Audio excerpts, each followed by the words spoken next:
Nasa ospital pa rin ngayon ang buntis na nabundol ng isang SUV nitong Martes habang tumatawid sa pedestrian lane sa Bonifacio Global City.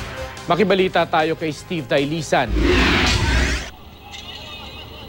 Makikita sa cellphone video ang babaeng nakahandusay malapit sa pedestrian lane sa kanto ng 30th Street at 2nd Avenue sa Bonifacio Global City. Nakatagilid naman ang isang SUV. Pilit na lumalabas ng sasakyan ng driver. Isang gwardya at isang foreigner ang lumapit sa duguang babae. Ang Australiana na kilalang si Jacinta Kut. Pagdating ng rescue team, kinabitan siya ng neck brace, isinakay sa stretcher at isinugod sa ospital.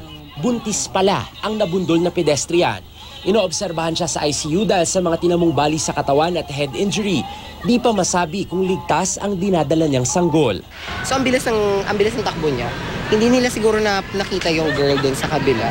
Yung kasi yung victim nakadapa na, as in sobrang yung dugo na, as in nakakalat na yung dugo. Bago mabundol ang buntis, dalawang SUV ang papatawid sa intersection. Kwento ng mga nakasaksi, tatawid sa 30th Street ang SUV na may plakang AAL 6646 na minamaneho ni Rolando Manese.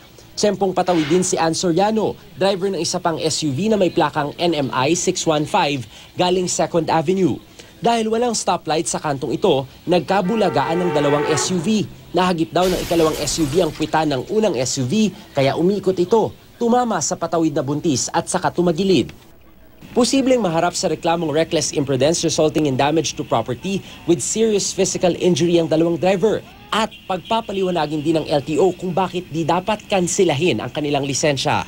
Reckless driving ito, maliwanag na maliwanag dahil dapat nakita niya na, no? Nakita niya na may pedestrian lane dyan, nakita niya na may tatawid dyan, dapat siya nag-minor na siya at umipo siya. Ayon sa batas, dapat bigyang daan ng mga driver ang sino mang tatawid sa pedestrian lane. Ang problema ayon sa LTO at MMDA, walang paggalang sa pedestrian lane ang maraming motorista. Character and discipline na yan, di ba?